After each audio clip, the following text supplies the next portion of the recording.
আসসালামু আলাইকুম গাইস, দেখেন আমার এই গাছটা উঠে ফেলছে, আবার ঝড় বৃষ্টিতে নতুন করে হবে। ওই দেখেন আমার এই গাছ,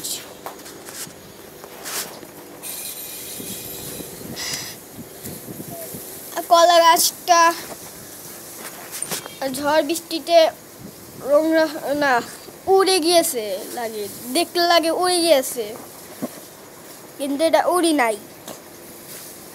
ওই যে আমার মা গাছ ছিঁড়ে ফেলছে, ওই একটু টুকরা টুকরা করে ছিঁড়ে ফেলছে। ও দেখুন ওখানে গাছ রাখে, যেগুলো ছিঁড়ে ফেলতেছে সেগুলো গাছ রাখে। গাছটা সুন্দর লাগে দেখতে? না, সুন্দর লাগে না। যদি অনেকগুলা গাছ আসছিল সেগুলো মা ছিঁড়ে ফেলছে। অনেকগুলো যদি গাছটা থাকতো তাহলে সুন্দর লাগতো।